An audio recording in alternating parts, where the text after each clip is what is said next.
আমাদের প্রেমের কথা চ্যানেলটির সকল প্রকারের পাঠ গল্প দেখতে আমাদের চ্যানেলটি সাবস্ক্রাইব করে পাশে থাকা বেল আইকনে ক্লিক করুন। আপনাদের দুজনকে শুধু বলতে হয় কেন ক্লোজ হয়ে বসার জন্য। ক্লোজ হন দুজন। মনে হচ্ছে একজন ভারত আর একজন পাকিস্তান। কাছে আসুন দুজন। দুজন দুজনের কাছে আসলে কি অ্যালার্জি হয়ে যাবে? নুসরাত আর আরশ দুজন গায়ের সাথে গা কিছুটা লাগিয়ে বসলো। ইসরাত জাইনের দিকে তাকাতে জাইন তার দিকে গম্ভীর মুখ নিয়ে তাকালো। জায়ান ইনায়ার দিকে গম্ভীর চোখে তাকিয়ে আর ইনায়া হাসি মুখে সামনের দিকে তাকিয়ে। আরশ আর নুসরাতের মুখ দেখে লাগছে আর কিছুক্ষণ এভাবে বসে থাকলে বোমের মতো ফেটে যাবে।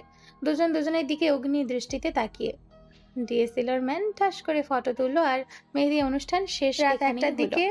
রাত একটার দিকে মাহাদি আসলো সৈয়দ বাড়িতে। আরশ কোমরে দুহাত রেখে তাকিয়ে রইল মাহাদির দিকে। না আসলে হতো, এত কষ্ট করে এখানে আসার কি প্রয়োজন ছিল এত তাড়াতাড়ি? আরে ভাই, রাগ করছিস কেন? আমি তাড়াতাড়ি আসতে চাইছিলাম, কিন্তু আমার বাপ আটকে দিয়েছিল। আরশ গম্ভীর মুখে তাকিয়ে রইল। মাহাদি আরশের রাগ ভাঙানোর জন্য জড়িয়ে ধরল। হঠাৎ জড়িয়ে ধরায় আরশ ব্যালেন্স হারিয়ে মেঝেতে পড়ে গেল, সাথে করে মাহাদিকে নিয়েই পড়ল। নুসরাত আর মম ছাদ থেকে দোতলায় ফিরছিল, কারণ নাজমিন বেগম নুসরাতকে ডেকে পাঠিয়েছিলেন। হঠাৎ আরশকে আর মাহাদিকে একে অপরকে জড়িয়ে ধরে পড়ে থাকতে দেখে সন্দেহের দৃষ্টিতে তাকালো মম আর নুসরাত। বইন, এরা এভাবে জড়াজড়ি করছে কেন? আরা গে নাকি? ধর, কি সব বলিস? মাইন্ড ঠিক কর। আমার মাইন্ড ঠিক আছে। দেখ কিভাবে জড়াজড়ি করে পড়ে আছে। মনে হচ্ছে ওই সব এক ভাবতেই আমার বমি আসছে। ছি, এরা কিভাবে জড়িয়ে ধরে পড়ে আছে, দেখতেই তো ঘৃণা লাগছে। নুসরাত জহুরি চোখে তাকালো আরশের দিকে। আরশ নুসরাত আর মমকে তাদের দিকে এমনভাবে তাকাতে দেখে মেঝে থেকে উঠে বসলো। নুসরাত চোখ তীক্ষ্ণ করে আরশের উপর থেকে নিচে তাকালো। কি এভাবে তাকিয়ে আছিস কেন? যেন কাপড়ের উপর থেকে সব স্ক্যান করে ফেলেছিস। নুসরাত উত্তর দিল না। মমর কানে কানে বলল, এই আরশ যদি এই সব হয় তাহলে একে বিয়ে করবে কে? তুই করে নিবি? যাবাল এখান থেকে। কি সব বলিস? তুই তো বিয়ে করতে চাস আরশ ভাইয়াকে। ভাইয়া ওই সব হলে কি হবে? তোর কোনো সমস্যা হওয়ার কথা না। ধর, কি সব বলিস? এরা এই সব হলে কবেই বড় আব্বু লাথি মেরে বাসা থেকে বের করে দিত। এটা আমাদের অতিরিক্ত চিন্তার ফল, বুঝেছিস গাধি? আরশ নুসরাত আর মমকে তাদের দিকে তাকিয়ে বমি করার অঙ্গভঙ্গি করতে দেখে বলল, উল্টাপাল্টা চিন্তা করবি না নুসরাত। আমি নিশ্চিত তুই নিশ্চয়ই কোনো উল্টাপাল্টা চিন্তা করছিস, সাথে মমকেও মিশিয়েছিস। না আরশ ভাইয়া, উল্টাপাল্টা কিছুই চিন্তা করছি না। আমি আর মম শুধু ভাবছিলাম আপনি আর মাহাদি ভাইয়া এই সব নাকি ওই সব নাকি, এর চেয়ে বেশি কিছু ভাবিনি ভাইয়া। All is okay. আমাদের নিয়ে এসব উল্টাপাল্টা চিন্তা তোর মাথায় আসে কিভাবে? ছি ছি ছি, তুই আমাকে আর মাহাদিকে ওইসব বানিয়ে দিলি। তুই তো বোন নামের কলঙ্ক। আপনারা এইভাবে জড়াজড়ি করছেন যে কেউ দেখলে বলবে আপনারা ওই সব। আমার ভাবতেই বমি আসছে। ওয়াক থুতু। তোদের এসব উল্টাপাল্টা চিন্তা করতে কে বলেছে? আর পরে থুতু করতে কে বলেছে? হইছে, আর থুথু করতে হবে না। আম্মা নিচে যাওয়ার জন্য বলছে, চল। নুসরাত আর মম নিচতলায় গেল। মেহেদি অনুষ্ঠান শেষ হওয়ার পর এসে ইসরাত শুয়ে পড়েছে। তার ক্লান্তি লাগছে অনেক। নাজমিন বেগম বলেছেন আগামীকাল অনেক ধকল যাবে, তাড়াতাড়ি ঘুমিয়ে পড়ার জন্য। আরিশা আর অনিকা কিছুক্ষণ আগে খাবার খেয়ে শুতে গিয়েছে। মেহেদি অনুষ্ঠান শেষে খাবার যেগুলো ছাদ থেকে ফিরে আসে নাজমিন বেগম সেগুলো ফ্রিজে তুলে রাখছেন। আহান বসে বসে মোবাইলে কার্টুন দেখছিল আর চিপস খাচ্ছিল। মম গিয়ে তার পাশে বসলো। শুভ্র কান্না করার জন্য সাজিদ আর শুভ্রকে এনে মমর কোলে দিল। কিছুক্ষণ শুভ্রকে রাখ, আমার মাথা ব্যথা করছে একে। তার মধ্যে আম্মু কল দিয়ে বলেছে বাসায় যাওয়ার জন্য। আম্মু নাকি কাজ করতে গিয়ে হিমশিম খাচ্ছে। শুভ কাপড় গোছাচ্ছে, আমি একটা ন্যাব নিয়ে নিই ততক্ষণে। তুই রাখ শুভ্রকে। আপু, ওখানে তো খালামুনি আছে। খালামুনি আর আম্মা মিলে সামলাতে পারছে না। আচ্ছা যাও, আমি রাখছি শুভ্রকে। সাজিদা শুভ্রকে দিয়ে ন্যাপ নিতে চলে গেল। আরশ আর মাহাদি এসে সোফায় বসলো। মম আহানের সাথে কার্টুন দেখলো আর আহানের চিপস প্যাকেট থেকে চিপস বের করে নিজের মুখে পুরল। মম একটা একটা করে আহানের সব চিপস খেয়ে নিল। আহান প্যাকেটে হাত ঢুকিয়ে যখন চিপস খুঁজে পেল না, তখন কাদো কাদো মুখ বানিয়ে মমর দিকে তাকালো। আহান চিপসের প্যাকেট মমকে দেখিয়ে উল্টিয়ে ঝাড়লো। আমার চিপস কই? আমি কি জানি, সব শুভ্র খেয়ে নিয়েছে। শুভ্র কিছু না বুঝে মামার মুখের দিকে তাকিয়ে থাকলো। হাত তুলে মামার গালে থাপ্পড় মারলো। আহান, বিশ্বাস হলে তো? আমি সত্যি বলছি। দেখ সত্যি বলায় শুভ্র আমাকে থাপ্পড় মেরেছে। মিথ্যা কথা বলছো কেন? আমি দেখলাম তুমিও সব চিপস খেয়েছো। মমো রাগী চোখে তাকালো মাহাদির দিকে। জায়ান চিপস নিয়ে ঝগড়া করতে দেখে কয়েক প্যাকেট চিপস এনে দিয়ে বলল, হয়েছে, আর ঝগড়া করতে হবে না। এগুলো ভাগ করে খাও আর মাহাদির সাথে শেয়ার করো। আমি চিপস, চকলেট আর কোক বাইরের মানুষদের সাথে শেয়ার করি না। তাহলে আহানকে দিচ্ছিস কেন? কারণ ও আমার কিউট মিষ্টি একটা ভাই।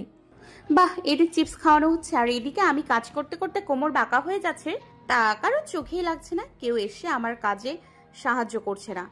ওরা বোন, আমি তোমাদের বোন না। কি কাজ করছিস তুই? ঘর ঝাড়ু দিচ্ছি, দেখতে পাচ্ছেন না? হ্যাঁ, দেখতে পাচ্ছি। তোর মতো অকর্মার ঢেকে ঘর ঝাড়ু দিচ্ছে আর পুরো এলাকার মানুষকে জানাচ্ছে সে কাজ করছে। আমি তো কাজ করছি, আপনি কি করছেন? আমি যা করি তা তোর জামাই 14 গোষ্ঠী জীবনেও করতে পারবে না। আচ্ছা, একটা প্রমাণ দেখালে বুঝতে পারবো যে আপনি যেসব কাজ করেন তা আমার জামাইয়ের 14 গোষ্ঠী জীবনেও করতে পারবে না। কি কাজ বল, তুড়ি মেরে করে দিব। তুই আমাকে কি মনে করিস? বেশি কিছু না, just dining room, drawing room আর কিচেন ঝাড়ু দিয়ে দিলেই হবে। আরশ ভাবসাব নিয়ে নুসরাতের হাত থেকে ঝাড়ু নিয়ে কাজ করতে গেল। সে দেখিয়ে দিবে, এসব তার জন্য কোনো বিষয়ই না। তার বা হাতের খেল এসব কাজ। নুসরাত মুচকি মুচকি হাসলো। আরশ ডাইনিং রুম ঝাড়ু দিতে যেতে নুসরাত লাফ দিয়ে সোফার উপর উঠে বসলো। চিপসের প্যাকেট খুলে মুখে চিপস টপ টপ করে ঢুকালো। তুমি আরশকে ফাঁসিয়ে কাজ করাচ্ছ, তাই না? জি ভাইয়া, পাগলকে যদি পাগল না বললে পাগল খুশি হয়, তাহলে পাগলকে পাগল না বলাই ভালো। দেখুন কিভাবে কাজ করিয়ে নিচ্ছি। ভালো মুখে বললে জীবনে করে দিত কি? না। রোহিণী আহানের কাছ থেকে মোবাইল নিয়ে নিলেন। বললেন, অনেক কার্টুন দেখেছো, আজকের জন্য ইনাফ। অনেক রাত হয়েছে। তারা দিলেন সবাইকে ঘুমানোর জন্য। মাহাদি বাসায় ফিরে যেতে চাইলে রোহিণী আটকে দিলেন। আজ এখানে থাকার জন্য বললেন, আগামীকাল নাস্তা করে তারপর যাবে। মাহাদি না করলো না। আজ দুজন একসাথে থাকার সুযোগ পেয়েছে, তাই লুফে নিল। মাহাদি ঘুমানোর জন্য আরশের সাথে তার রুমে চলে গেল। বাড়ির ভেতরের আলো ধীরে ধীরে সব নিভিয়ে দেওয়া হলো। অন্ধকার গ্রাস করে নিল দোতলা বিশিষ্ট বাড়িটিকে। অন্ধকারের মধ্যে আগুনের স্ফুলিঙ্গের ছটা দেখা গেল। 2 আঙ্গুলের ভেতর সিগারেট চেপে দীর্ঘশ্বাস নিল জাইন।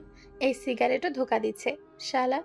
স্ট্রেস রিলিফ করার জন্য এটা টান দিল, আর এটা তো স্ট্রেস রিলিফ করবে মনে হচ্ছে, আরো স্ট্রেস বাড়িয়ে দিচ্ছে। সিগারেটটা দূরে ছুঁড়ে ফেলে ক্লান্ত দেহ টেনে এনে বারান্দার রকিং চেয়ারে বসলো জাইন। চোখ বুজিয়ে শুয়ে থাকার মতো পড়ে রইল সারা রাত বারান্দায়। ফজরের আজানের সময় রুমে গেল। অজু করে ফজরের নামাজ আদায় করতে বসলো। নামাজ শেষে অনেক সময় নিয়ে আল্লাহর কাছে দোয়া করলো জাইন। নামাজ শেষে মনে হলো আগের তুলনায় শরীর ও মন দুটোই সতেজ হয়ে গিয়েছে। দুপুর 1টা বাজে। সৈয়দ বাড়ির সবাই ধীরে ধীরে ঘুম থেকে উঠল। ঝর্ণা, নাজমিন বেগম মিলে সকালে নাস্তা তৈরি করলেন। নাস্তা তৈরি করে নাজমিন বেগম ইসরাতের রুমে গেলেন। দরজায় নক করে রুমে প্রবেশ করলেন। ইসরাত দাঁত ব্রাশ করে মাত্র ওয়াশরুম থেকে বের হয়েছে। তাড়াতাড়ি এসে নাস্তা করে যা। পার্লারের অ্যাপয়েন্টমেন্ট রেখেছিস কয়টায়? 4টার সময়। নাস্তা করে এসে গোসল করে নিস। আচ্ছা আম্মু। নবাবজ্যোতি কোথায়? রাতে এই রুমে ঘুমায়নি? এসেছিল দলবল নিয়ে এই রুমে শোয়ার জন্য। সবার জায়গা না হয় ইরহামের রুমে ঘুমিয়েছে। ইরহাম কোথায় ঘুমিয়েছে? নুসরাতের রুমে। কিন্তু ওই রুম তো পরিষ্কার করে রাখা হয়নি অনেকদিন থেকে। রাতে সৌরভী পুরনো বিছানা তুলে নতুন বিছানা বিছিয়ে দিয়েছে। নাজমিন বেগম ভ্রু কুঁচকে তাকালেন। নুসরাতের ওপর তিক্ত বিরক্ত হয়ে বললেন, নুসরাত কোথায় ছিল? ও থাকতে সৌরভী কাজ করবে কেন? সৌরভী মেহমান। এটা কি গাধিটা ভুলে গিয়েছে? আমি কি জানি। আচ্ছা নাস্তা কর, আমি ওদের ডাক দিয়ে নিয়ে আসি। নাজমিন বেগম ইরহামের রুমে প্রবেশ করে দেখলেন নুসরাত, মমো আর সাদিয়া মাঝে শুয়েছে। মমো এক পাশ থেকে নুসরাতের ওপর পা তুলে শুয়ে আছে, আর আরেক পাশ থেকে সাদিয়া জড়িয়ে ধরে আছে। নুসরাত ঘুমের মধ্যে হাত ঠেলে সরিয়ে দিল। শ্বাসকষ্টে রোগীদের মতো ছটফট করলো। বিড়বিড় করে বলল, আমার শরীরে থেকে পা সরা, নইলে পা ভেঙে গুড়িয়ে দিব। ঘুমের মধ্যেও এই মেয়ে হুমকি দিচ্ছে। এই নুসরাত, 2টো বাজে, আর কত ঘুমাবি? আম্মা আর 5 মিনিট ঘুমোতে দাও, তারপর উঠে যাব। ইসরাত পার্লারে চলে যাচ্ছে, তুই ঘুমিয়ে থাক। কথাটা বলতে দেরি হলো, নুসরাতের উঠতে দেরি হলো না। বিছানা থেকে এক লাফে ওয়াশরুমে গিয়ে ব্রাশ খুঁজে পেল না। ওয়াশরুম থেকে মাথা বের করে বলল, আম্মা আমার ব্রাশ কই? গাধি রে গাধি, এটা তোর বাথরুম, এক ঘুমে সব খেয়ে নিয়েছিস। নুসরাত মাথা চুলকালো। বোকা হেসে ওয়াশরুম থেকে বের হয়ে ইসরাতের রুমে গেল। নাজমিন বেগম ততক্ষণে মমো আর সাদিয়াকে ডেকে তুললেন। সকালে নাস্তা শেষ করে সবাই নিজ নিজ রুমে রেস্ট করার জন্য যাচ্ছিল। গতকাল রাতে ঘুম হয়নি বলে এখনো ক্লান্তি শরীরে রয়ে গেছে। মাহাদি নাস্তা করে বিদায় নিল। লিপি বেগম বললেন রাতে যেন অনুষ্ঠানে উপস্থিত থাকে, না হলে তিনি রাগ করবেন। মাহাদি বলে গিয়েছে সে সময় মতো উপস্থিত হয়ে যাবে। বড় মামুনি, আমি বাসায় যাব। কেন? এখান থেকে হলে চলে যাবে? লুৎফার আশিক তো আসবে। এরকম কিছু না বড় মামুনি, গতকাল বাসায় কোনো অনুষ্ঠান না হয় এখানে এসেছিলাম। আপু তো রাতে চলে গেছে, আর আমি কাপড় আনিনি বিয়েতে পরার জন্য, তাই এখন গেলে ভালো হয়। বাসায় গিয়ে রেডি হয়ে কনভেনশন হলে চলে যাব, আর আপনাদের সাথেও দেখা হয়ে যাবে সেখানে। এখান থেকে গেলে যা, ওখান থেকে গেলেও তা। আচ্ছা, আমি জায়ানকে বলছি তোমাকে পৌঁছে দেওয়ার জন্য। লিপি বেগম জায়ানকে ডাক দিলেন।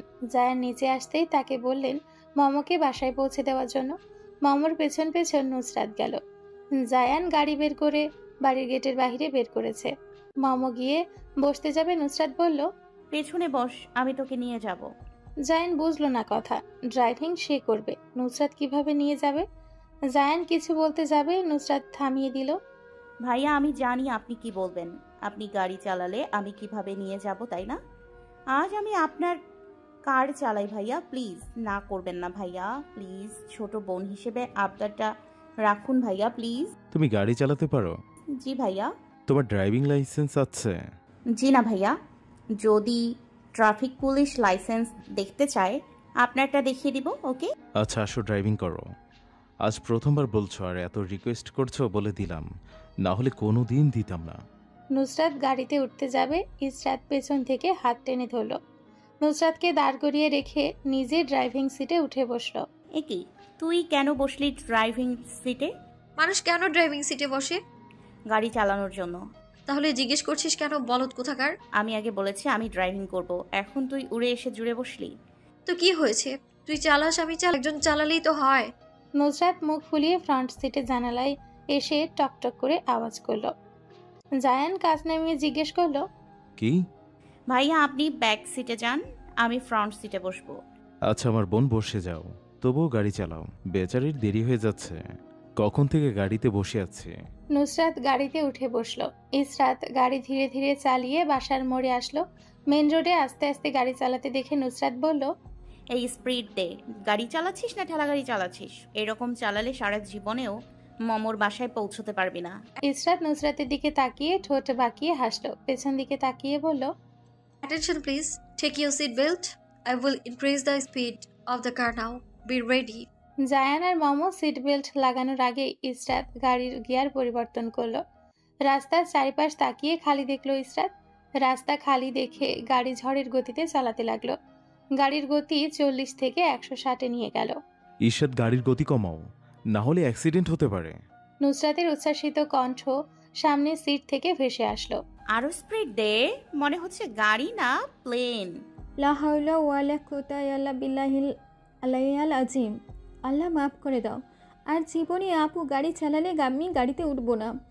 এইবার শেষবারের মতো মাফ করে দাও। এই জান নিয়ে তুই আমাদের সাথে গাড়িতে উঠিস? তোকে তো আমার বন্ধু বলে পরিচয় দিতে লজ্জা লাগছে। সামান্য স্পিডে তোর এই অবস্থা। আরে, আর হাই গতিতে আমি গাড়ি চালাবো, তুই তখন কি করবি? ইসরাত, আরো স্পিড দে। ইসরাত আর স্পিড দিল না, নুসরাতকে চুপ হয়ে বসতে বলল। নুসরাত চুপ হয়ে বসে থাকার মেয়ে না, সে চিৎকার করে নিজের উচ্ছ্বাস প্রকাশ করছে আর ইসরাতকে গাড়ির গতি বাড়ানোর জন্য ইন্সপিরেশন দিচ্ছে। মমর বাসার সামনে এসে ইসরাত গাড়ি থামালো। মমো বুকে ফু দিয়ে গাড়ি থেকে নেমে দাঁড়ালো, তার বুক এখনো কাঁপছে। ইসরাত গাড়ির কাজ নামালো। কেমন এনজয় করলি? আল্লাহ মাফ করুক, বেঁচে থাকলে আমি আমার সজ্ঞানে কোনো দিন যদি তুমি ড্রাইভ করো তাহলে জীবনে আমি ওই গাড়িতে উঠবো না। একটুর জন্য আমার প্রাণ পাখি ঠুস করে উড়ে যায়নি, এটাই অনেক। তুই আমার সামনে দাঁড়িয়ে আমার ড্রাইভিং স্কিলের বদনাম করছিস? তোর তো খুশি হয়ে আমাকে ধন্যবাদ দেওয়া উচিত ছিল। 30 মিনিটের রাস্তা আমি তোকে উড়িয়ে 15 মিনিটে নিয়ে এসেছি।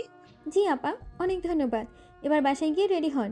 আপনি হয়তো ভুলে গিয়েছেন আজ আপনার বিয়ে। না না, মনে আছে, ভুলে যাব কেন? ইসরাত ড্রাইভিং সিট থেকে নেমে দাঁড়াতে নুসরাত গিয়ে ড্রাইভিং সিটে বসলো। মমো পেছন থেকে কিছু বলার পূর্বেই নুসরাত ধোয়া উড়িয়ে গাড়ি স্টার্ট দিল। জানালা খুলে মমোকে ফ্লাইং কিস ছুড়ে দিল নুসরাত। টাটা ডার্লিং, রাতে দেখা হচ্ছে কনভেনশন হলে। নুসরাত মেন রোডে উঠে হাই স্পিডে গাড়ি চালাতে শুরু করলো। জায়ান আস্তে গাড়ি চালানোর কথা বললেও নুসরাত গাড়ির গতি কমালো না। বললো ভাইয়া এনজয়। নুসরাত, আমার কথা শোনো। বড় সড়ো অ্যাক্সিডেন্ট হওয়ার আগে গাড়ির গতি কমাও। আমার ব্লাড প্রেশার হাই হয়ে যাচ্ছে, অ্যাক্সিডেন্ট হয়ে যাবে, আস্তে গাড়ি চালাও। জায়ানের বলতে দেরি হলো, নুসরাতের গাড়ি ঠুকতে দেরি হলো না। গাড়ি উল্টে গিয়ে প্লটের ভেতরে পড়ল। জায়ান ব্যথা পেয়ে চিৎকার করে উঠল। গাড়ির সামনের কাঁচ ভাঙার সাথে লাইটগুলো ভেঙে গেল। নারী কণ্ঠের চিকন ব্যথাতুর শব্দ ভেসে আসলো গাড়ির ভেতর থেকে। ঝিরিঝিরি বৃষ্টি হচ্ছে। সৈয়দ বাড়ির কর্তীরা কাজ শেষ করে গোসল করার জন্য নিজ নিজ রুমে গিয়েছেন। আরশ মাত্র শাওয়ার নিয়ে বের হয়েছে। এক হাত দিয়ে বাথরুমের দরজা আটকিয়ে অন্য হাত দিয়ে টাওয়াল দিয়ে চুল মুছল। বারান্দায় গিয়ে টাওয়াল নেড়ে দিয়ে রুমে ফিরে আসলো। হাত দিয়ে ঝাঁকড়া চুলগুলো কপালের ওপর থেকে পেছনের দিকে ঠেলে দিল। কিং সাইজ বিছানার সাথে অ্যাটাচ বক্স থেকে মানিব্যাগ আর গাড়ির চাবি বের করে নিয়ে শর্ট ট্রাউজারের পকেটে পুরে নিল। রুম থেকে বের হয়ে রুমের দরজার নব ঘুরিয়ে লক করলো। জাইনের রুমে নক করলো আরশ ভেতরে ঢুকে অদ্ভুত দৃষ্টিতে তাকিয়ে রইল জাইনের দিকে। জাইনের আজ বিয়ে তা তাকে দেখে বোঝাই যাচ্ছে না। চুল আর দাড়ি লম্বা হয়ে জঙ্গলের মতো হয়ে গিয়েছে। চোখের নিচে ডার্ক সার্কেল পড়ে গিয়ে মুখের সৌন্দর্য কমে গিয়েছে। আগের তুলনায় কিছুটা শুকিয়ে গিয়েছে জাইন। বিয়ের প্রিপারেশন কেমন? ভালো। চলো সেলুনে চলো, তোমার চুল দাড়ি কেটে আসবে আর ফেসিয়ালও করে আসবে। মুখের অবস্থা দেখেছো কি হয়েছে? মনে হচ্ছে জঙ্গল থেকে উঠে এসেছো। তুমি ইসরাতের পাশে দাঁড়ালে বেচারের মান সম্মান সব ধুলোয় মিশে যাবে। তোমাকে জঙ্গলি লাগছে। আমি যাব না। ফেসিয়াল মেয়েদের জিনিস, এসব আমি কেন করব? আর আমি এমনিতেই সুন্দর, এসব ছাড়া। তুমি যাবে না? না। আবার বলো, কি বলছো? যাব না বলছি। আরেকবার জিজ্ঞেস করব, তুমি যাবে নাকি না? আমি শুদ্ধ বাংলা বলছি, আমি যাব না। শেষবার বলছি, তুমি যাবে না। তুই মনে হয় আজকাল বাংলা বলছিস না। না বুঝতে পারলে কোনো সমস্যা নেই, আমি ফরাসিতে বলছি। জে নে ভাইস ফাস। আরশ নিজের গেঞ্জির হাতা কনুই থেকে একটু গুটিয়ে উপরের দিকে তুলল। গেঞ্জির হাতা গুটিয়ে নিতে জিম করা বাহু বের হয়ে আসলো। বাংলায় একটা প্রবাদ আছে না, সোজা আঙ্গুলে ঘি না উঠলে আঙ্গুল বাঁকাতে হয়। তাহলে মনে হচ্ছে আঙ্গুল বাঁকাতে হবে। কি করবি তুই? আরশ মাথা নিচু করে ঠোঁট বাঁকিয়ে হাসলো। জাইনের দিকে চোখ ছোট ছোট করে তাকালো। ঠোঁটে ঠোঁট চেপে ধরে বলল, দেখতে চাও বড় ভাইয়া? দেখতে চাচ্ছি না। কি করবি সেটা বল। বেশি কিছু না, জাস্ট তোমাকে কোলে তুলে নিব, তারপর গাড়ির ভেতর নামিয়ে দিব, আর শাহপরান সেলুনের সামনে গিয়ে কোলে তুলে তোমাকে সেলুন নিয়ে পৌঁছে দিয়ে আসবো। এইটুকু, বেশি কিছু না। তুই আমাকে করে নিতে পারবি? আরশ ঠোঁট বাঁকিয়ে হাসলো। শান্ত চোখে জাইনের চোখের দিকে তাকিয়ে বলল,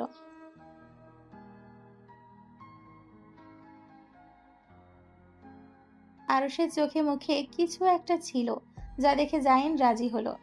বিশ্বাস নেই, এই ছেলে যা ঘাড়তারা, দেখা যাবে কথা না শুনলে কোলে করে শাহপরান সেলুনে নিয়ে যাবে। সেলুনের ভেতর নিয়ে গিয়ে কোল থেকে নামাবে। তুই গাড়ি বের কর, আমি আসছি। ওকে, তাড়াতাড়ি আসো। জায়ান কোমরে ব্যথা পেয়েছে হঠাৎ করে প্লটে গাড়ি পড়ে যাওয়ার জন্য। নুসরাত হুইলের সাথে বাড়ি খেয়ে কপালের এক পাশ ছেঁচে গিয়েছে। জায়ান গাড়ির দিকে তাকিয়ে হাই হুতাশ করতে লাগলো। নুসরাতকে ধমকে বলল, বলেছিলাম আস্তে চালাও। আমার কথা শুনলে এটা দেখতে হতো না।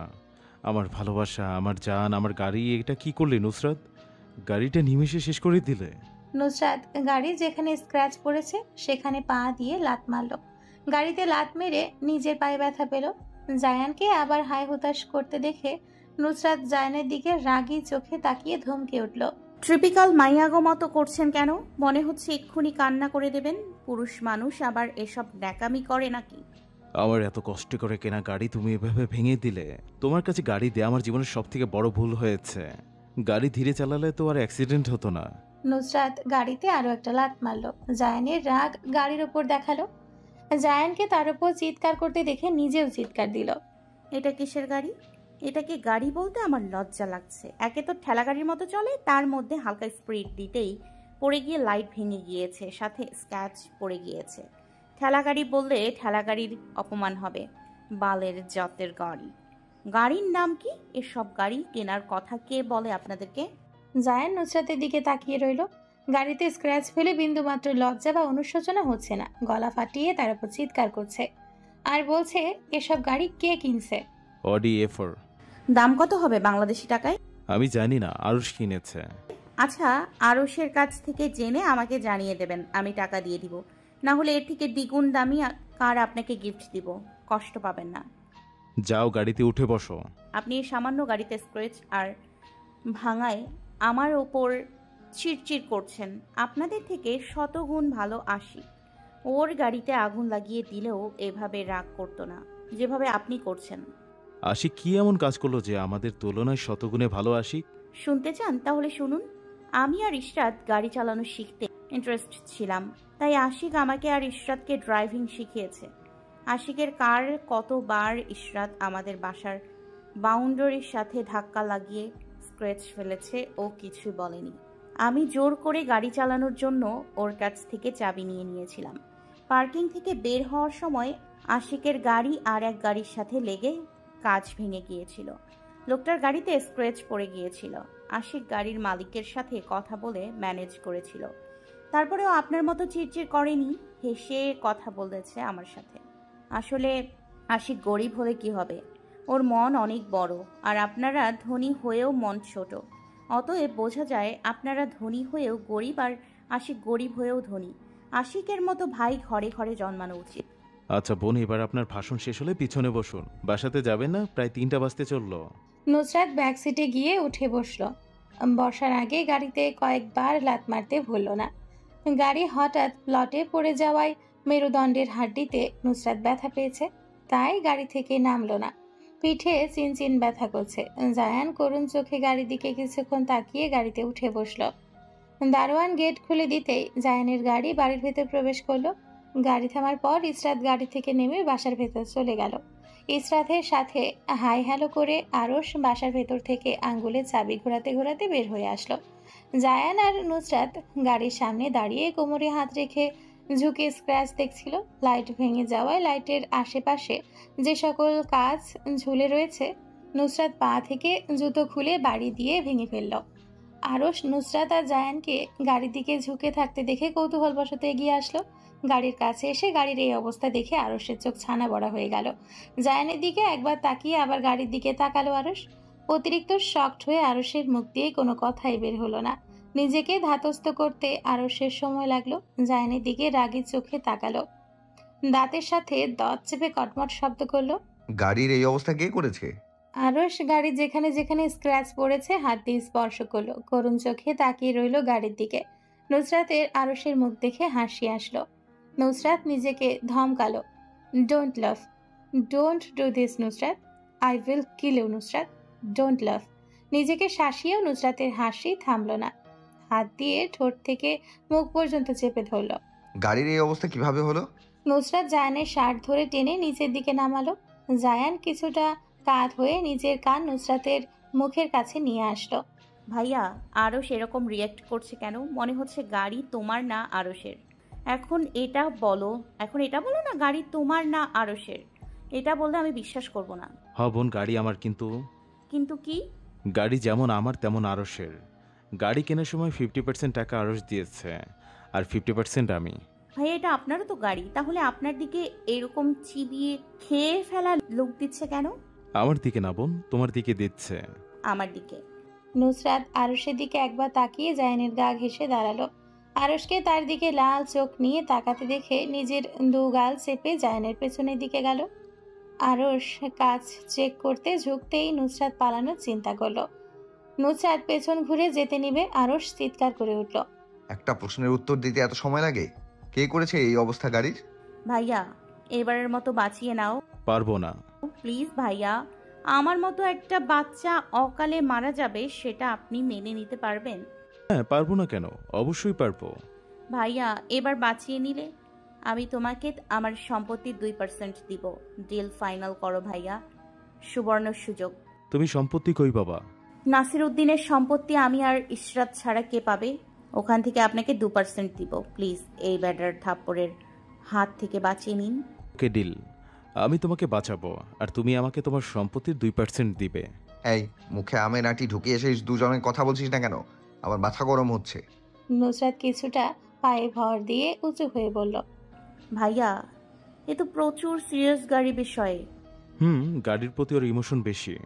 নুসরাতের সাথে কথা বলা শেষে জায়ান আরশের দিকে তাকালো, যে উত্তরের অপেক্ষায় তার দিকে তাকিয়ে আছে।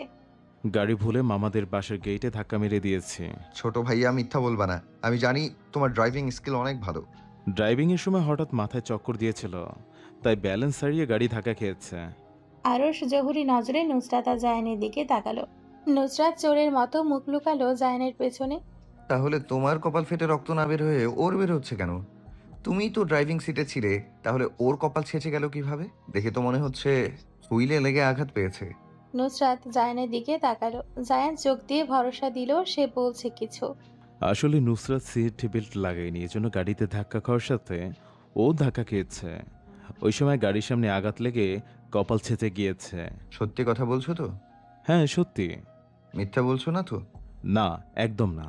নুসরাত জায়ানের কথার সাথে মাথা উপর নিচ নাড়ালো। আরশকে তার দিকে তাকাতে দেখে মুখ কাচুমাচু করে আরশের চোখের দিকে তাকালো। আরশকে সন্দেহের চোখে তাকাতে দেখে নুসরাত ফুল কনফিডেন্স নিয়ে আরশের চোখের দিকে তাকালো। চোখ সরালো না, চোখ বড় বড় করে আরশের দিকে তাকিয়ে রইল। আরশ তার চোখ সরিয়ে নিল, বিড়বিড় করে বলল, নির্লজ্জ।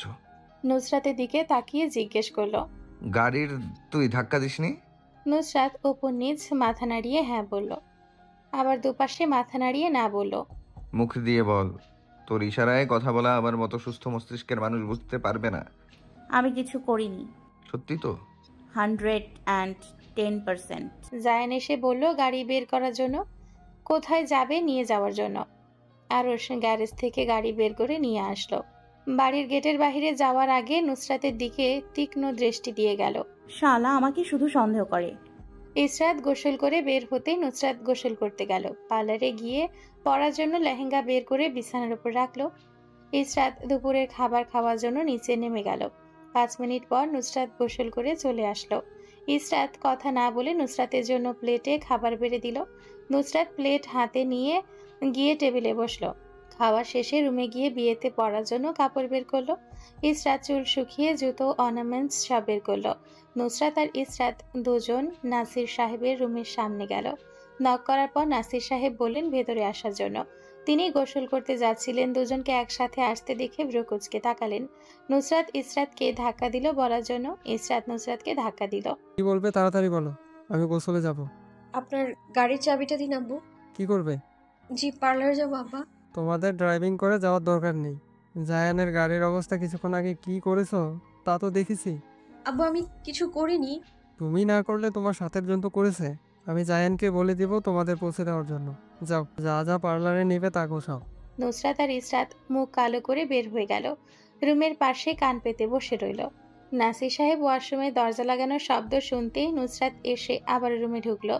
বিছানার পাশের বক্সের উপর নাসির সাহেবের গাড়ির চাবি খুঁজে পেল। ঝটপট হাতে নিয়ে রুম বাহিরে থেকে লক করে চাবি নিয়ে দৌড় দিল। ইসরাত সাদিয়া আর সৌরভীকে বলল, তাড়াতাড়ি আয়, আব্বু বের হতে পারলে আস্ত রাখবে না। নুসরাত গাড়ির কিতে চাপ দিতেই হর্ন বেজে গাড়ি আনলক হলো। নাসির সাহেব ওয়াশরুম থেকে সাবান মাখা শরীর নিয়ে বের হয়ে আসলেন। দরজা খুলতে গিয়ে দেখলেন দরজা বাহির থেকে লক করা। সাবান মাখা শরীর নিয়ে নাসির সাহেব বারান্দায় গেলেন। নুসরাত গাড়ি পার্কিং থেকে বের করে নিয়েছে। নাসির সাহেব বারান্দা থেকে নুসরাতকে বললেন, নুসরাত, গাড়ির কিছু হলে আমি তোমাকে ছাড়বো না। আজ গাড়ি ঠিক থাকলে তুমি ঠিক থাকবে। নুসরাত গাড়ির কাঁচ নামিয়ে জানালার ওপর দিয়ে মাথা বের করে বলল, আচ্ছা আব্বা, ছাড়বেন না। আপনার বাড়িতেই সারা জীবন ধরে রাখবেন। টাটা আব্বা। আস্তে ধীরে কনভেনশন হলে পৌঁছে যাবেন। আমাকে আর ইশরাতকে ওখানে পাবেন। বাই বাই আব্বা। চিন্তা করবেন না আব্বা, না হলে প্রেশার হাই হয়ে যাবে। আপনার প্রাণ প্রিয় গাড়ি ওখানে পাবেন। টাটা, বাই বাই আব্বা। আবার দেখা হবে রাতে। ঔষধ খেয়ে নেবেন মনে করে। নুসরাত গাড়ি টান মেরে বাসার বাইরে চলে গেল। আর নাসির সাহেব সাবান মাখা শরীর নিয়ে কিছুক্ষণ গাড়ির যাওয়া রাস্তার দিকে তাকিয়ে রইলেন। গাড়ি অদৃশ্য হতেই হেসে দিলেন।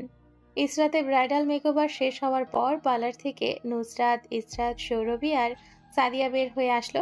ড্রাইভিং সিটে উঠে বসলো নুসরাত। এক পায়ের হাই হিল পেছনের সিটে ছুঁড়ে ফেললো। গাউন ভাঁজ করে নিজের কোলের উপর রাখলো। এসব জুতো পরে আমি ড্রাইভিং করতে পারি না। ব্রেক চাপলে বোঝা যায় না ব্রেক চেপেছি কিনা। নুসরাত গাড়ির বাহিরের দিকে তাকালো। ইসরাত ফোনে কথা বলছে। হাত ঘড়িতে টাইম চেক করলো। টাইম দেখে চোখ চড়ক গাছ হয়ে গেল। রাত 8:30 বাজে। এত তাড়াতাড়ি বেজে গেল 8:30। ইসরাতকে তাড়া দিল তাড়াতাড়ি গাড়িতে ওঠার জন্য। ইসরাত হাত দিয়ে 5 মিনিট দেখালো। নুসরাত গাড়ি স্টার্ট দিল। টান মেরে ইসরাতের পাশ কাটিয়ে চলে গেল। ইসরাত তবুও দাঁড়িয়ে রইল, কোনো রিয়াক্ট করলো না। নুসরাত গাড়ি আবার ব্যাক আনলো। এবার না আসলে সত্যি সত্যি চলে যাব। আরও 10 মিনিট পর ইসরাত ফোনে কথা বলা শেষ করে উঠে বসলো। নুসরাত গাড়ি স্টার্ট করে গতি বাড়ালো। ইসরাত পেছন দিকে মাথা দিয়ে চোখ বন্ধ করে ঘুমের মতো করে পড়ে রইল। কনভেনশন হলে গাড়ি পার্কিং এরিয়ায় গাড়ি পার করে নুসরাত গাড়ি থেকে নেমে দাঁড়ালো। সৈয়দ বাড়িতে থিম রাখা হয়েছিল। ছেলেরা পাঞ্জাবি পরলে সবুজ কালার আর শার্ট বা কোট পরলে কালো কালারের, মেয়েদের শাড়ি পরলে গোল্ডেন অ্যান্ড হোয়াইট কালার এবং গাউন পরলে অ্যাশ কালার। নুসরাত ঘাড় তাড়ার মতো থিম না মেনে তার যা ইচ্ছে হয়েছে পরেছে। ব্ল্যাক কালার গাউন পরেছে নুসরাত, সাথে স্টোনের কাজ করা, গলায় ম্যাচিং অর্নামেন্টস পরেছে। গাউন নিচের দিক থেকে ভাঁজ করে প্যান্টের পকেট থেকে মোবাইল বের করে জায়ানকে কল করলো। ইসরাত গাড়ি থেকে নেমে দাঁড়ালো। নুসরাত এক পায়ে জুতো পরে হলের ভেতর যেতে নিয়েছিল। সাদিয়া পেছন থেকে ডেকে নিয়ে বলল জুতা পরার জন্য। নুসরাত গাড়ির লক খুলে ড্রাইভিং সিটের ওপর বসে জুতো পরে আবারও দৌড় দিল। হঠাৎ মনে হলো গাড়ি লক করেনি, আবার আসলো গাড়ি লক করতে। ইসরাতের সাথে ব্রাইডাল ফটোশ্যুট করার জন্য জাইনকে নিয়ে আসা হয়েছে। ডিএসএলআর ম্যান কিছুক্ষণ তার ইচ্ছে মতো পোজ দেখালো। নুসরাত এসব পোজ দেখে বিরক্ত হয়ে গেল। কি সব পোজ দেখাচ্ছে? এসব বহু পুরনো পোজ। আপনি এই যুগে এসে এ সকল পোজ দিয়ে ছবি তুলেছেন। তাহলে কিভাবে করব? আমি বলে দিচ্ছি কিভাবে কি করতে হবে। জাইন ভাইয়া ইশরাতকে ব্রাইডাল স্টাইলে কোলে নাও। আর ইশরাত তুমি গলা জড়িয়ে চোখের দিকে তাকাও। আর আপনি ভাইয়ার সামনের দিকে তাকান। কোন দিকে? আমার দিকে তাকিয়ে থাকুন। জাইন বিনা বাক্যে কোলে নিতে গেল ইসরাতকে। কোলে নিতে গিয়ে ইসরাতকে নোটিস করলো অফ হোয়াইট কালারের লেহেঙ্গা পরেছে। চুলগুলো নিচের দিকে কালি হওয়ায় চুলগুলোকে সুন্দর করে স্টাইল করে দিয়েছে। লেহেঙ্গার ওড়না পেছন থেকে ঘুরিয়ে এনে এক পাশে সেট করে রাখা, দেখতে কিছুটা শাড়ির মতো মনে হচ্ছে। মুখ গম্ভীর রেখে বলল সুন্দর লাগছে তোমাকে। ভাইয়া একটু হেসে বলুন, মনে হচ্ছে আপনার পেটে বন্দুক ধরে আমরা জোর করে আপনার মুখ দিয়ে কথা বের করছি। আপনি আবার বলেন আমি ভিডিওর ব্যাকগ্রাউন্ডে আপনার ভয়েস দিব। তোমাকে সুন্দর লাগছে ইসরাত। নুসরাত ভিডিও করে মোবাইল আবার প্যান্টের পকেটে ঢোকালো। চারপাশ একবার তাকিয়ে ডিএসএলআরকে জিজ্ঞেস করলো ভিডিও করার জন্য আসেনি আর ড্রোন নিয়ে আসেননি।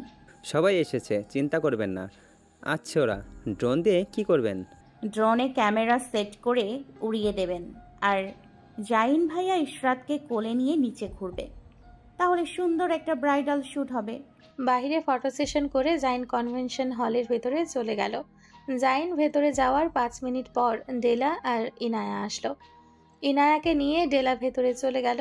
ইসরাত আর কিছু ব্রাইডাল শ্যুট করার পর ভেতরে প্রবেশ করলো। ভেতরে প্রবেশের আগে ব্রাইডের মুখের সামনে ঘোমটা দিয়ে দেওয়া হলো আলাদা ওড়না দিয়ে। ইসরাত সামনে হেঁটে গেল, তার দু পাশে সৌরভী আর নুসরাত হেঁটে গেল। জাইন স্টেজে বসেছিল। জাইনকে উঠে দাঁড়ানোর জন্য বলল আরশ। জাইন উঠে দাঁড়ালো। ইসরাতের হাঁটার রাস্তায় যে সকল ফুলছুরি রাখা হয়েছিল তা ইসরাতের হাঁটার সাথে সাথে জ্বলে উঠল। আরশ জাইনকে বলল ইসরাতকে এগিয়ে নিয়ে আসতে। জাইন রোবটের মতো দাঁড়িয়ে রইল। ভাইয়া তুমি যদি এখন ইশরাতকে না আনতে যাও, ডেলা মনে করবে তুমি দেখানোর জন্য বিয়ে করেছো। আসলে তা তো নয়, তুমি তো নিজের ইচ্ছায় বিয়ে করছো। যাও ভাইয়া, যাও। গো ভাইয়া, গো। জাইন এগিয়ে গেল, হাত বাড়িয়ে দিল ইসরাতের দিকে। ইসরাত জাইনের দিকে একবার তাকিয়ে নিজের হাত বাড়িয়ে দিল। জাইন নিজের হাতের মুঠোয় ইসরাতের মেয়েলি হাত চেপে ধরল। পেছন থেকে নুসরাত, মমো, সাদিয়া, আনিকা, আরিশা হু হু করে চিৎকার করে উঠল। ইসরাতের হাত ধরে উপরে উঠতেই ওপর থেকে ফুল ঝরে পড়ল। জাইন ঘোমটা তুলল ইসরাতের। সবাই একসাথে চিৎকার করে ও বলল। ডেলা খুশি মনে এদিকেই তাকিয়েছিল। আশিক আর তার এন্ট্রি একটু আগেই শেষ হয়েছে। এতক্ষণ ধরে তারা ফটো তুলছিল। ইসরাতের এন্ট্রি দেখে ফটো তোলা বন্ধ করেছে। জাইনের জন্য তার প্রচুর খুশি লাগছে। ডেলা নিজের মেরুন রঙের লেহেঙ্গা চেপে ধরে জাইনদের দিকে গেল। জাইন ডেলাকে আসতে দেখে আরশের সাথে কথা বলতে লাগলো। ডেলা কথা বলার চেষ্টা করলো, কিন্তু জাইন তার দিকে ফিরে তাকালো না।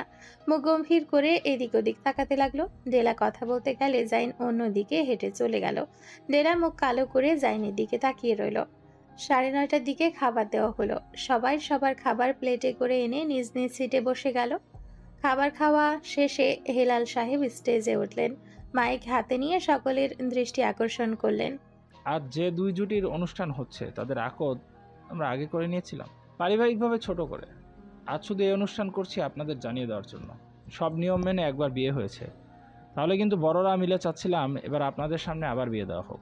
হেলাল জাইনের হাতে একটা আংটি তুলে দিলেন। আরশ কানে কানে কিছু বলল। জাইন হ্যাঁ ভঙ্গিতে মাথা নাড়ল।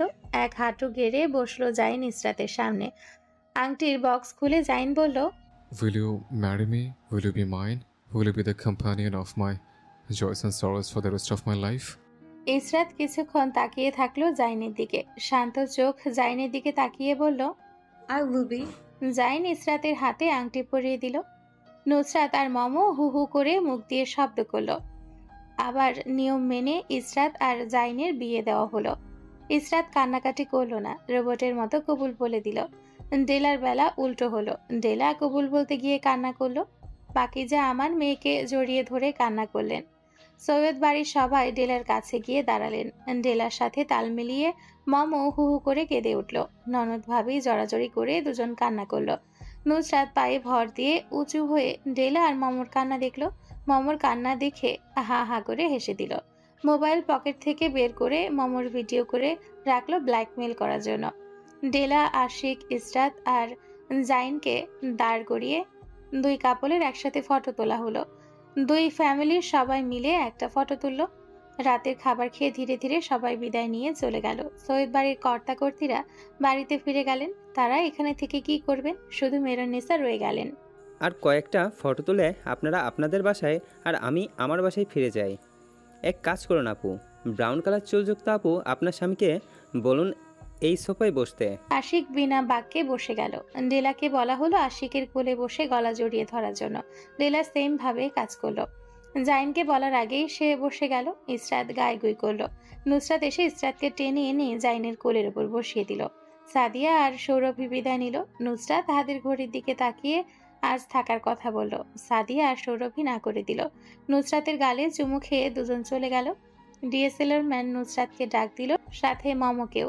মাহাদি নিজের বাসায় যাওয়ার জন্য বিদায় নিতে আসছিল, কিন্তু ডিএসএলআর ম্যান মাহাদি আর মমকে এক জায়গায় বসিয়ে দিল।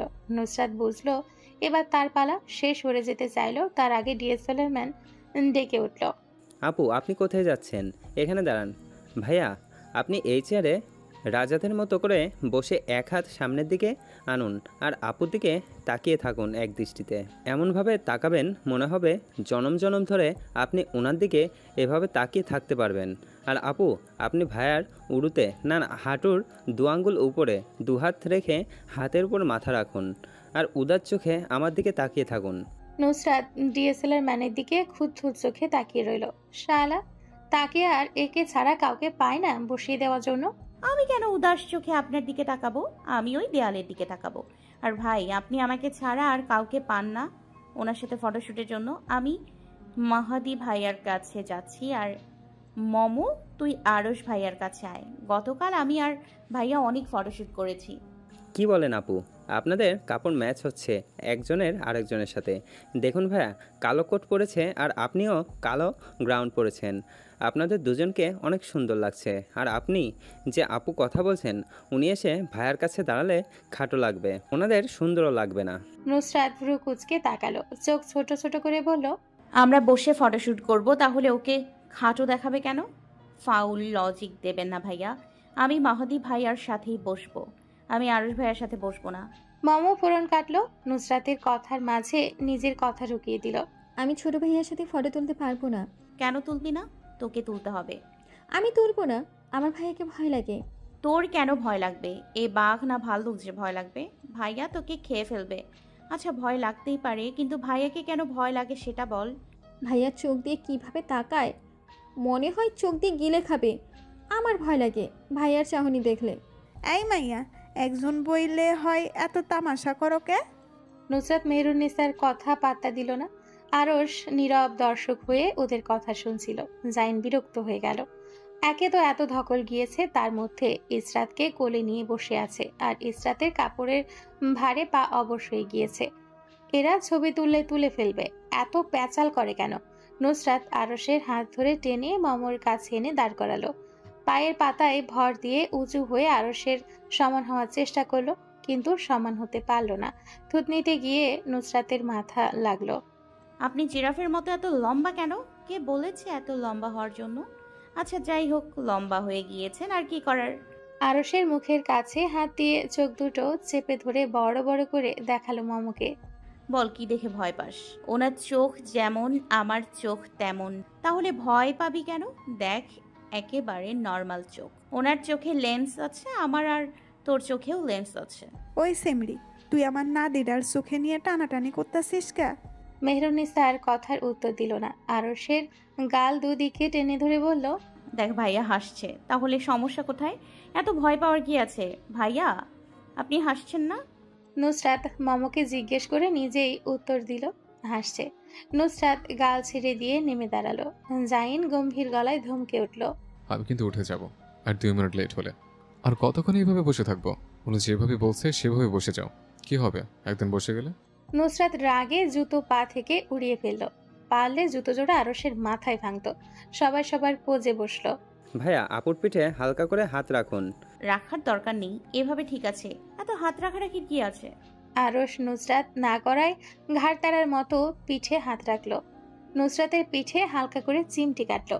নুসরাত মৃতদেহের মতো পড়ে রইল, নড়ল না। আরস আরেকটা চিমটি কেটে ঠোঁট চেপে হাসলো। নুসরাতকে নড়তে না দেখে কাঁধে চিমটি কাটলো। নুসরাত নাক ফুলিয়ে আরসের উরুতে মাথা ফেলে পড়ে রইল।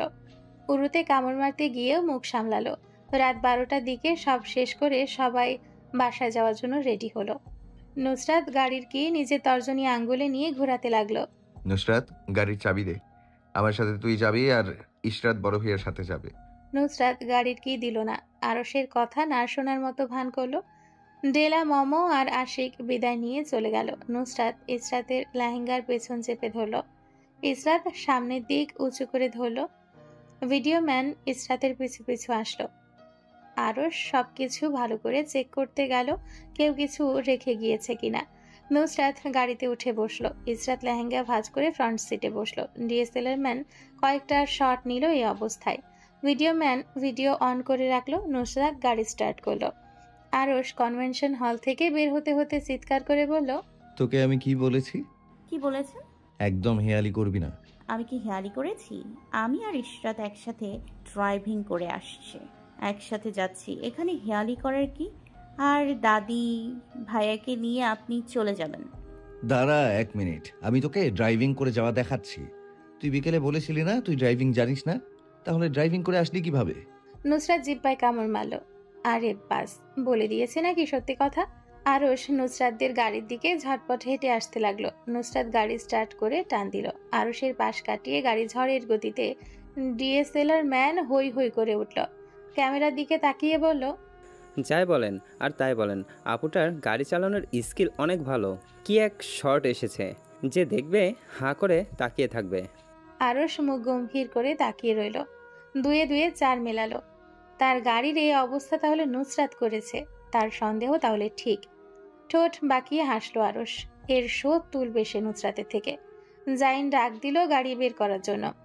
আরস মুখ থমথমে করে গাড়িতে উঠে বসলো। পুরো রাস্তা মুখ থমথমে করেই রাখলো। পরের দিন সকাল, জাইন এসে নক করলো ইসরাতের রুমে। ইসরাত ঘুমিয়ে ঢুলঢুলু হয়ে এসে দরজা খুলে দিল। জাইনকে দাঁড়িয়ে থাকতে দেখে কিছুটা অবাক হলো। কিছু জিজ্ঞেস করার আগেই জাইন নিজে থেকেই বলল, সোমবারে আমাদের ফ্লাইট, যা যা প্রয়োজনীয় তা লাগেজে গুছিয়ে নাও। 48 কেজির বেশি কিছু নেবে না। হাতে 7 কেজি আর লাগেজে 41 কেজি।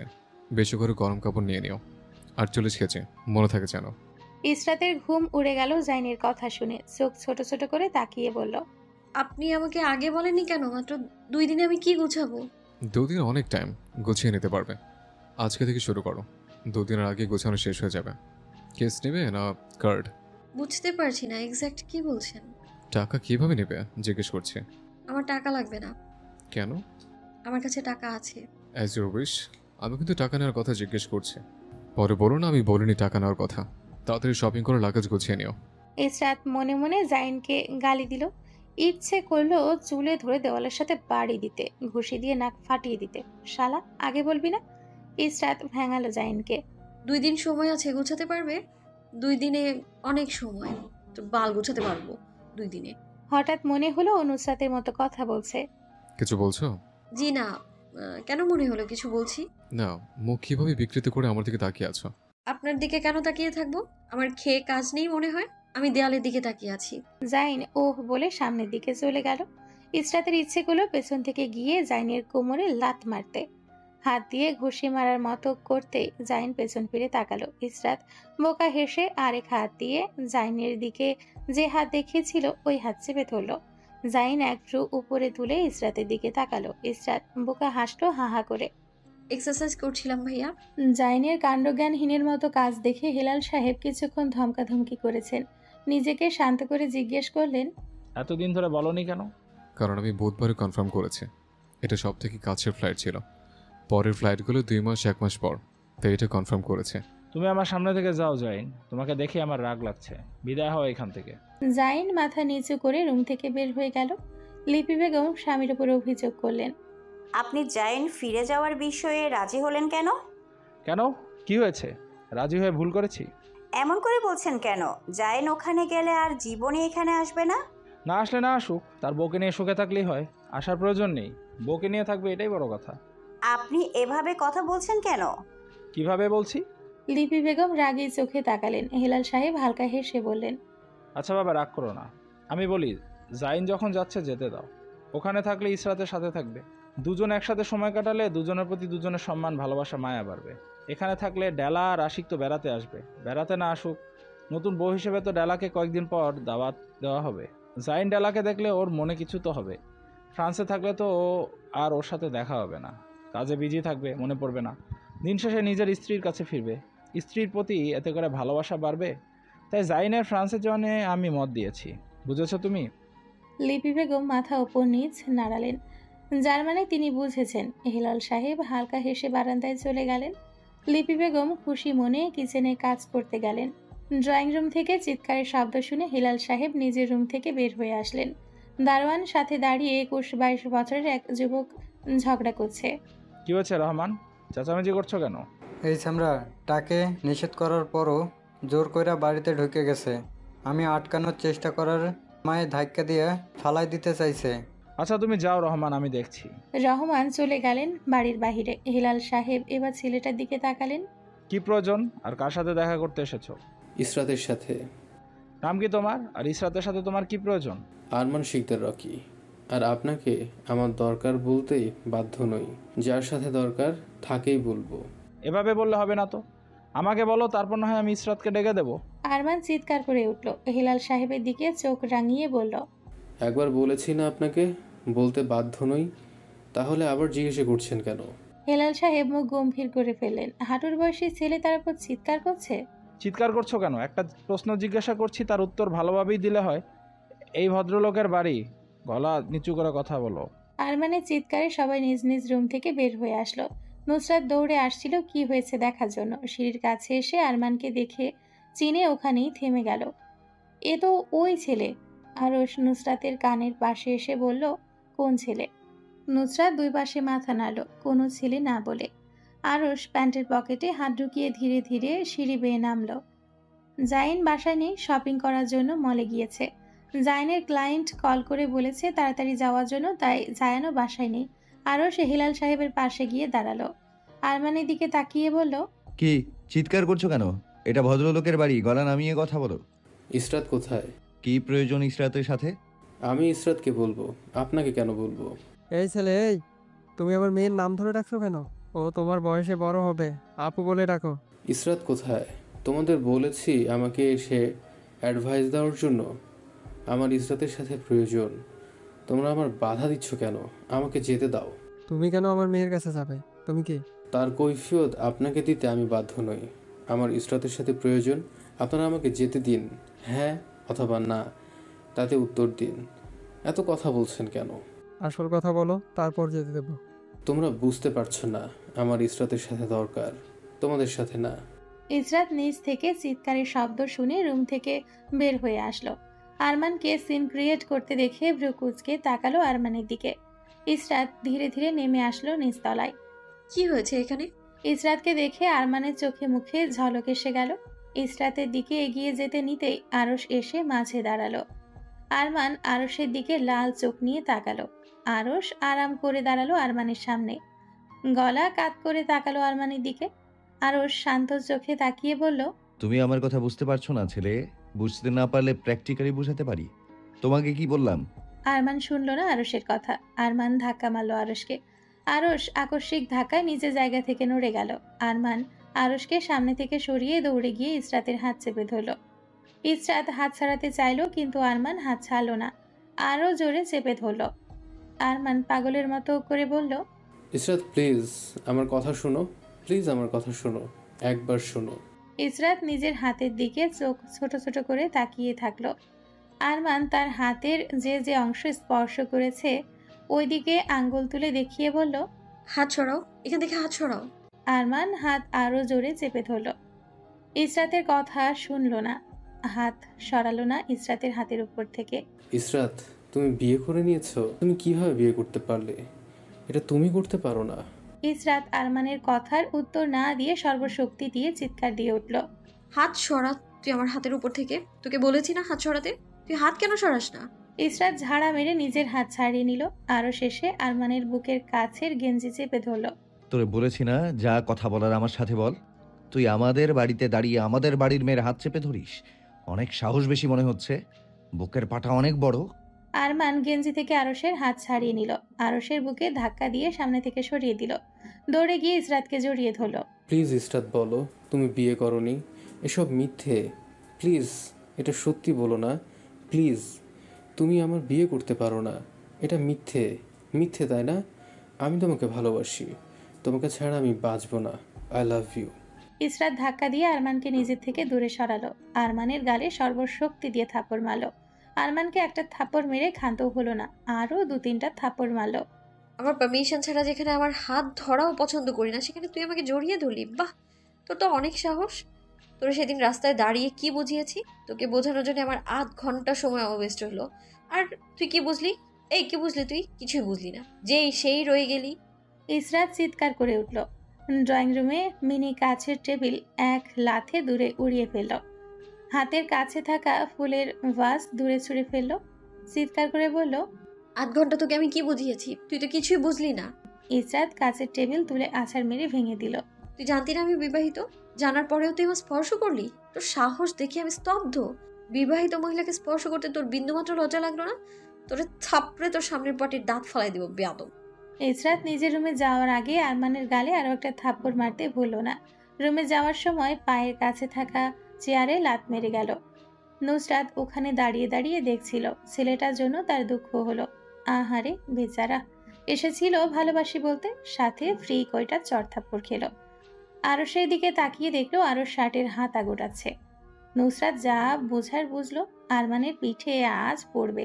নুসরাত দৌড়ে সিঁড়ি বেয়ে নামলো। আজের হাড্ডি গুড্ডি ভাঙবে আরশ। আরমানের হাত চেপে ধরে নিজের পেছনে দাঁড় করালো নুসরাত। নাসির সাহেব নুসরাতের দিকে তাকালেন ভুরু কুঁচকে।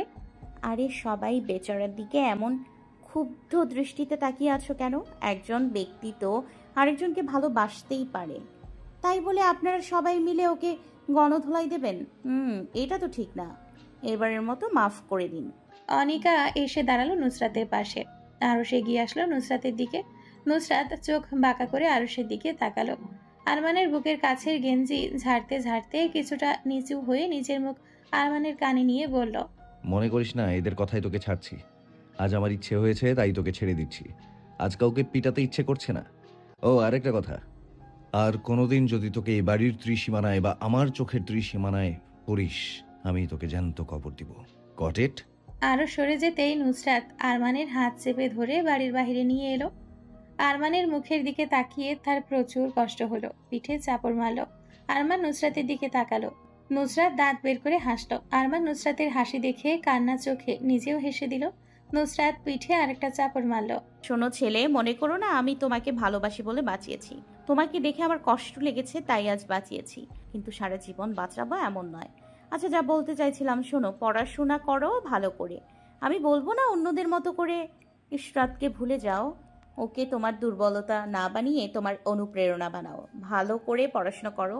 ভালো করে পড়াশোনা করলে আমি তোমার বিয়ে অনিকার সাথেই দিয়ে দিব। মেয়েটা কিন্তু অনেক সুন্দর। আচ্ছা, একটা সিক্রেট বলি, অন্য কাউকে তুমি বলো না। অনিকা রোজ রাতে ফেস প্যাক লাগিয়ে ঘুমায়। তোমাকে বলছি, তুমি কাউকে বলো না যেন। শুভ্র গালে থাপ্পড় খাওয়ায় আরমানের গাল লাল হয়ে আছে। নুসরাত নোটিস করলো সেটা। প্যান্টের পকেট থেকে হাতড়ালো কিছু মুখে লাগানো জিনিস পাওয়ার জন্য। প্যান্টের পকেট থেকে সিগারেট বের হয়ে আসলো। নুসরাত সিগারেটের দিকে চোখ বড় বড় করে তাকালো। তার পকেটে সিগারেট কি করে এলো? সিগারেটটা পকেটে পুরে আবার পকেট হাতড়ালো কাঙ্ক্ষিত জিনিস খুঁজে পাওয়ার জন্য। এই পকেটে থেকে এবার শুকনো পান বের হয়ে আসলো। কাঙ্ক্ষিত জিনিস দুই পকেটে খুঁজে না পেয়ে অন্য পকেটে খুঁজলো। কি খুঁজছো? আর তোমার পকেটে সিগারেট কি করে? 1 মিনিট দাঁড়াও, খুঁজে পেয়ে যাব। আর সিগারেট, এসব প্রমাণ বুঝেছো? আরশের বিরুদ্ধে জমা করছি। শালাকে একটা বাঁশ খাওয়াতে হবে, আজকাল অনেক উঠছে। নুসরাত খুঁজে না পেয়ে হাঁটুর কাছের পকেটে খুঁজলো। কাঙ্ক্ষিত জিনিস খুঁজে পেয়ে হালকা হাসলো। মিনি জনসন লোশনের বক্স বের করে আরমানের দিকে এগিয়ে দিল। এটা কি? এটা দিয়ে কি করব? গালে লাগাও। গাল লাল হয়ে গিয়েছে, অনেক জোরে মেরেছে ইশরাত। আহারে বেচারা। আরমান নিতে না করলো। নুসরাত হাতে তালুতে জোর করে লোশনের মিনি বক্স পুরে দিল। আচ্ছা এখন যাও, আরশ দেখলে তোমাকে আস্ত রাখবে না, সাথে তোমাকে রাখবে না। আরমান নুসরাতের দিকে তাকিয়ে থাকলো। যেতে গিয়েও ফিরে গেল না।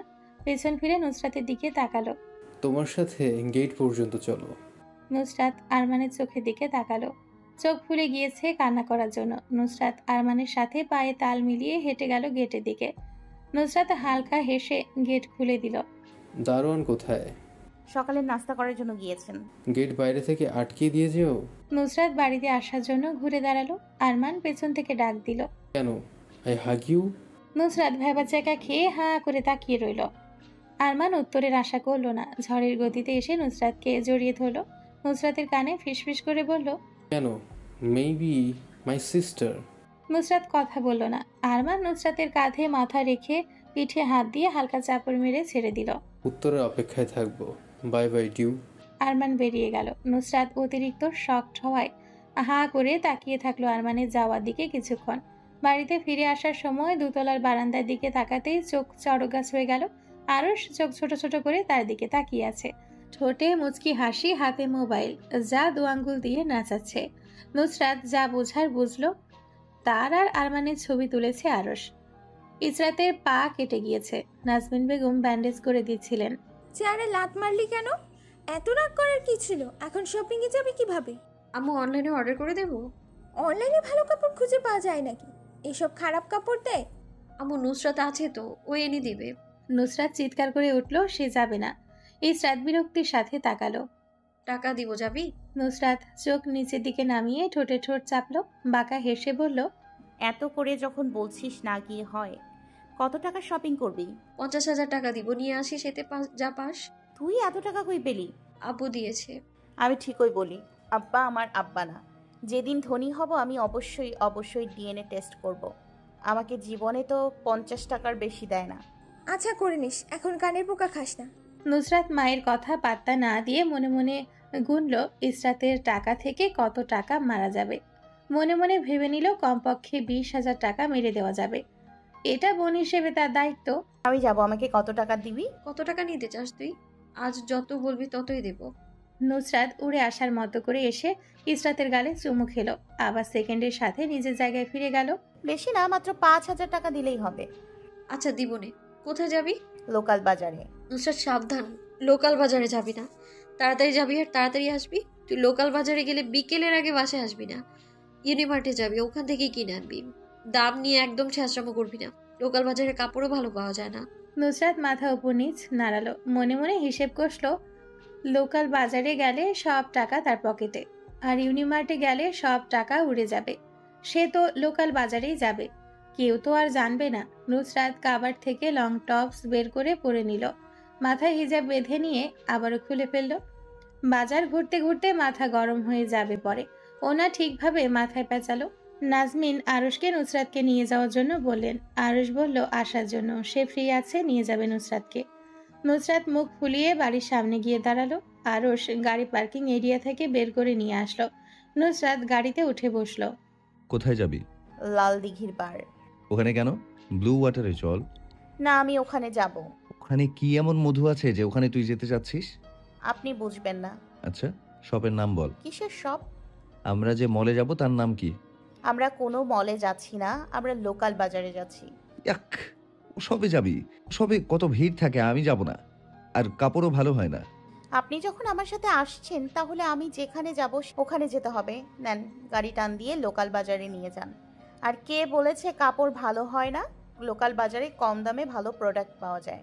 আরশ চোখ মুখ বিকৃত করে গাড়ি স্টার্ট দিল। নুসরাত খুশি মনে জানালার বাইরে তাকিয়ে থাকলো। আরশ রাস্তার এক পাশে গাড়ি পার্ক করে গাড়ি থেকে বের হলো। নুসরাত গাড়ি থেকে বের হতে আরশ গাড়ি লক করে দিল। নুসরাত রাস্তা পার হতে নিতে আরশ হাত চেপে ধরলো। নুসরাত হাত ছাড়ানোর চেষ্টা করলো, আরশ হাত ছাড়লো না, আরও জোরে চেপে ধরলো। নুসরাত আরশের দিকে কপালে ভাঁজ ফেলে তাকালো।